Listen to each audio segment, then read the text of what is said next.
Hello everyone, welcome to Edunom Media and Sagarika. Thank you for trusting Edunom. आज हम decide किए हैं कि सारे बच्चे का जो क्वेश्चंस आता है हमारी तरफ से कि हम कोशिश करते हैं कि सारे बच्चों का क्वेरीज हम सॉल्व करें, पर हमारे इतना बिजी शेड्यूल में हम किसी बच्चे का कुछ बच्चे का स्किप हो जाता है हमारे तरफ से जो कमेंट्स आता है। तो हम डिसाइड किए हैं कि आज इसी वीडियो में सारे ब्रीफली हम डिस्क्राइब करेंगे रैंडमली ओवर एमबीबीएस। तो हमारे साथ अब मिस्टर लंबोदर सर है जिसको हम क्वेश्चंस करेंगे, वो ब्रीफली आंसर करेंगे हमारे क्वेश्चंस का। तो let's get started. Welcome to sir. Thank you.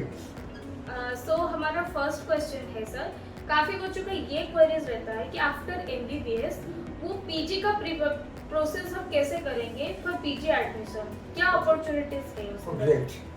Dear students, thank you for trusting in Eduna Media, India's trusted education channel, which gives you all updates related to education.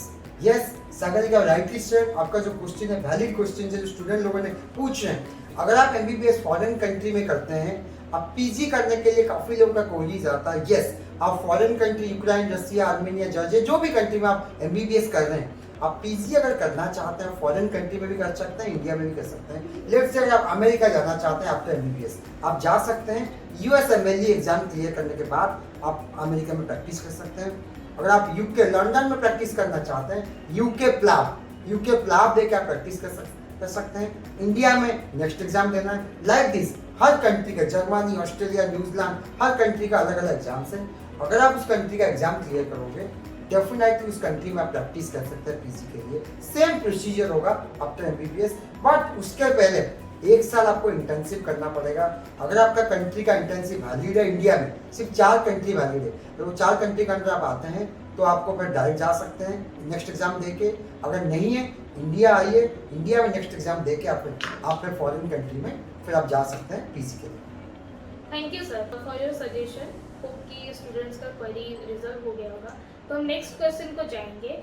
जो कुछ बच्चे बोलते हैं कि हमको इंडिया अब नहीं आना है, हम बाहर ही एमबीबीएस करेंगे, बाहर ही अपना करियर बनाएंगे, तो उनके लिए आप क्या टिप्स देंगे कि वो बाहर कैसे अपना करियर बनेंगे आफ्टर एमबीबीएस?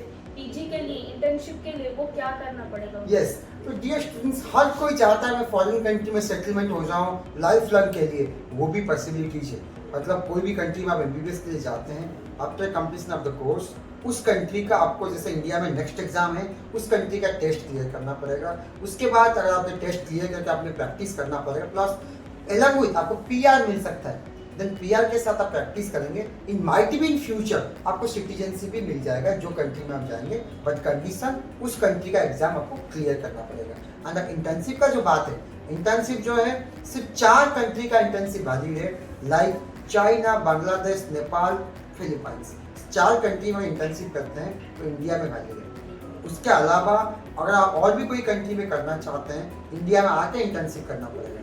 तो इसीलिए अगर आप इंडिया में आके नेक्स्ट नहीं देना चाहते हो, वो भी हो सकता है, बट उसके लिए कंडीशन क्या है, फिर फॉरेन कंट्री में आपको पीआर सिटीजनशिप मिल सकता है, और लाइफ टाइम तक इंडिया में प्रैक्टिस नहीं कर सकते हो। तो इसीलिए तो आपको डिसीजन लेना पड़ेगा। फॉरेन कंट्री में परमानेंट सेटलमेंट होना है, नेक्स्ट एग्जाम को स्किप कर रहे हो तो आपको इंडिया को यूज कर लोगे। In terms of in future can't practise in India, job भी कभी एमबीबीएस जॉब कर नहीं सकते। तो इसको देखते हुए आपको मैं सजेस्ट करूंगा कि आप फॉरेन कंट्री में प्रैक्टिस करना चाहते हैं, 2 ऑप्शन लेके चलिए। इंडिया में नेक्स्ट एग्जाम क्लियर कीजिए, प्लस फॉरेन कंट्री में भी सेम ऑप्शन, जो भी कंट्री का जो एग्जाम है क्लियर कीजिए, वहाँ पे सेटलमेंट हुई है। कभी भी 10 साल, 15 साल, 20 साल, 30 साल बाद अगर इंडिया आना चाहते हैं, आने के बाद भी वही डॉक्टर का पोजीशन रहेगा, आप प्रैक्टिस कर सकते हैं इंडिया में legally. Thank you sir for your tips.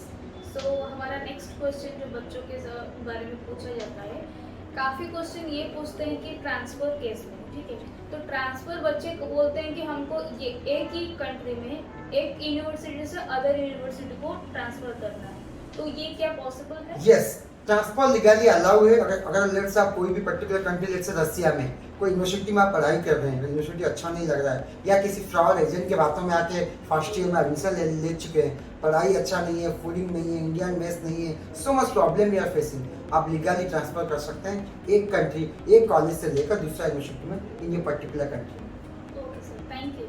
So next question हमारा ये है कि सर जो बहुत सारे बच्चे बोलते हैं कि स्टडी लोन के बारे में, तो एमबीबीएस में स्टडी लोन क्या अप्रूव्ड है कि स्टडी लोन लेके वो कैसे कर सकते हैं? देखो सर, का एजुकेशन लोन को लेकर जो है, of course education loan available है, बट काफ़ी बैंक देते भी नहीं एमबीबीएस अपलोड के नाम से। सिर्फ 2-3 केसेस में आपको मिल सकता है। अगर आपका पेरेंट्स लोगों का आईटीआर इनकम टैक्स रिटर्न काफ़ी अच्छा है, then the basis of that you might get education loan. Secondly, अगर आपका पेरेंट्स गवर्नमेंट जॉब में है, देन आपको एजुकेशन लोन मिल सकता है। थर्डली, कोई मॉर्गेज में मैं क्लियर कर दूं, आपका प्रॉपर्टी होना चाहिए registry property, not like registry land नहीं। अगर आपका कोई जमीन पड़ा हुआ है, लैंड में कंसिडर नहीं करते हैं, घर लैंड दोनों होना चाहिए, या then the basis of that registry land है, रजिस्ट्री प्रॉपर्टी है, उसके बेसिस में आप एजुकेशन लोन ले सकते हैं। जो डॉक्यूमेंट आपको रिक्वायरमेंट है कॉलेज से, admission letter, visa invitation letter, visa education like loan letter, everything हम आपको प्रोवाइड करेंगे। प्लस ये 3 कैटेगरी में कोई भी कैटेगरी आप फुलफिल करते हैं तो डेफिनेटली आपका एजुकेशन लोन हो जाएगा। Thank you sir. सो हमारा नेक्स्ट क्वेश्चन ये है कि बहुत सारे बच्चों का ये क्वेरीज रहता है कि सारा क्या सब कंट्री का सेम एडमिशन प्रोसेस होता है, या कुछ कंट्री में अपना कंट्री का एग्जाम देना पड़ता है, या क्या करते हैं, सब कंट्री का डिफरेंट होता है? ऑफ कोर्स यस, अलग-अलग कंट्री का अलग-अलग एडमिशन प्रोसीजर। जैसे आप इटली में एमबीबीएस लेना चाहते हैं, इटली के लिए आईमैट का एग्जाम कंपलसरी है, तो इन दैट केस आईएलटीएस का एग्जाम कंपलसरी है। अगर आप बांग्लादेश में लेना चाहते हैं, minimum 60% is the minimum requirement. Nepal में कॉमन एंट्रेंस एग्जाम का एग्जाम क्लियर करना पड़ेगा।